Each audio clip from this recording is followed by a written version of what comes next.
দেখো, প্রথম কথা, কোনো উত্তর পাবো দেখেও আমি আশা করি না, কেন আমাদের রাজ্যে আনফর্চুনেটলি কোনো নিরপেক্ষ তদন্ত আমরা দেখি না, এবং তার মানে সরকারের যে পদক্ষেপ হওয়া উচিত সেগুলো আমরা দেখি না। আরেকটা জিনিস হলো, এখানে আমি খুব অদ্ভুতভাবে দেখলাম যে ফেডারেশন সভাপতি স্বরূপ বিশ্বাস, মাননীয় স্বরূপ বিশ্বাস, তিনিও আছেন, খুব ভালো কথা। ওনার তো ফেডারেশন রয়েছে, উনি তো কথায় কথায় ব্যান করে দেন সমস্ত শিল্পীদের, যে কাজ পাবে না, এই অনির্বাণকে বন্ধ করে দিয়েছে, এরকম কত কত, ইনফ্যাক্ট রাহুলও তাদের শিকার ছিল। দ্বিতীয় কথা, যে শুধু তো শিল্পীরা নয়, আমি অন্য পয়েন্টে আসছি, আমি শুধু সিকিউরিটি না, দেখো মানুষকে কীভাবে ইনসিকিউর করে দেওয়া অন্যদিকেও, যে তার ভাত বন্ধ করে দাও। অর্থাৎ এই যে শুধু শিল্পীরা নয়, কলা কুশলী যারা আছেন তারাও প্রতি মুহূর্তে ভয় থাকেন কখন কার উপরে খাড়া নেমে আসবে। এই ফেডারেশন না বললে ওরা কাজ করতে পারবে না, তাতে যে তার সংসারটা চলছে না এটা ফেডারেশন ভাববে না। ফেডারেশন বলে দেবে কজনকে নিতে হবে, যেখানে দরকার নেই সেখানেও নিতে হবে, অথচ যেখানে এবং যাদেরকে নেওয়া দরকার, যেমন এইখানে এই পারপাসে যারা সিকিউরিটি দিতে পারবেন তাদেরকে নেওয়া দরকার ছিল, কোনো ভ্রুক্ষেপ নেই।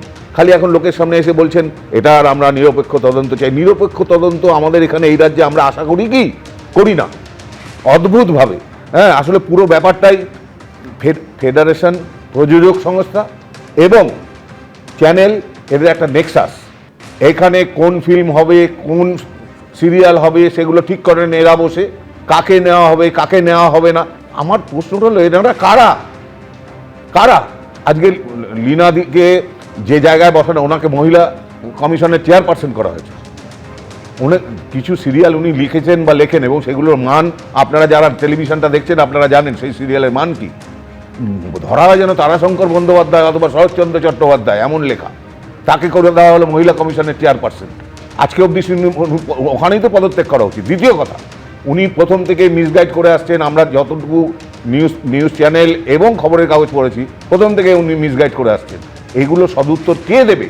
আজকে কেন আর্টিস্টদের নামতে হলো? সত্যিই তো এরা ইনসিকিউর প্রতিটি জায়গায়। ভাবা যায় একটা শুটিং চলছিল, একটা শুটিংয়ে যতক্ষণ না প্যাক আপ বলা হবে, যেখানে ক্যামেরা চলছে, ক্যামেরা অন, সেটাকে কি করে বলা হয় যে শুটিং চলছিল না? এগুলো ভাবা যায় না, এর কোনো উত্তর নেই।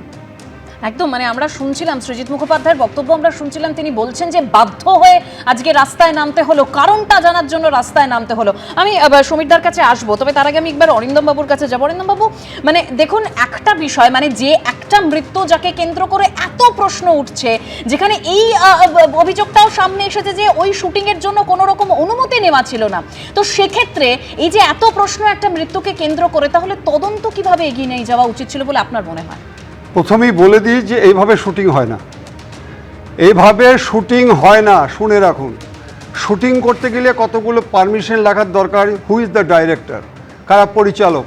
আপনি আমাকে বলুন তো, ওইখানে যখন গিয়েছিল একটা শুটিংয়ে যখন হচ্ছে, ক্যামেরা অন ছিল, অ্যাকশান বলে একটা কথা, আমিও অভিনয় করেছি, অ্যাকশান। আচ্ছা, এই যে মানুষগুলো ছিল, আপনি জানেন আমি দু মাস আগে দীঘা ঘুরে এলাম, ওখানে কত সতর্কবার্তা। আপনি যখন ওখানে যাচ্ছেন, যারা পরিচালক আছে জিজ্ঞাসা করি, নুলিয়া ছিল? আপনারা কি নুলিয়াকে রেখেছিলেন? এত বড় ওখানে একটা স্রোত থাকে, এইভাবে কি একটা শুটিং হয়? একটা মারাত্মক শুটিং। আমি আপনাকে আজকে বলছি, তদন্ত কি হচ্ছে আমি এই প্রসঙ্গে আমি যাব না, তবে it's fully depends on the postmortem report and viscera. কেন আপনাকে এই কথাটা বলছি? পোস্টমর্টম রিপোর্ট হচ্ছে গিয়ে, আপনারা জানেন যে আজকে যদি জলে ডুবে মারা যায়, তাহলে ডোবায় হলে নখের ভিতরে কাদা থাকে এবং নানা রকম আমরা দেখেছি পাকস্থলীতে জল থাকে। কিন্তু এখানে যেহেতু নোনা জল, আপনি দেখবেন বডি অনেকটা রাজহাঁসের মতো হয়ে যায়। আপনি জামা প্যান্ট থেকে বিশেষ করে শর্ট প্যান্টগুলোর মধ্যে প্রচুর পরিমাণে বালি থাকে, বিভিন্ন, দিস ইজ দ্য সিমটম। কিন্তু প্রশ্ন হচ্ছে একটা, যে আগের দিন রাত্রেবেলা ওখানে সফট ড্রিঙ্ক বা কিছু খাইয়ে তার সাথে বিষ খাইয়েছি কিনা, সেটা হচ্ছে গিয়ে পোস্টমর্টম রিপোর্টের মধ্যে যে ভিসারাটা পাওয়া যাবে। এবং ভিসারা যদি করে থাকে, এখন পর্যন্ত জানি না তদন্তে কি হয়েছে।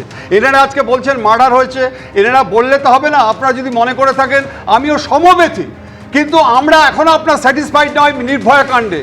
It's fully depends on post-mortem report and FSL report. আপনারা দেখেছেন চণ্ডীগড় থেকে যে সিএফএসএল এসেছে, ওটা কন্টামিনেটেড কথাটা লেখা ছিল, বা শেষ হয়ে গেল।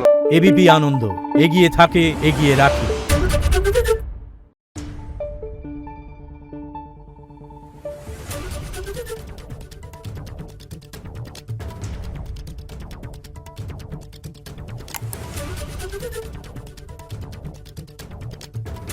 Thank you.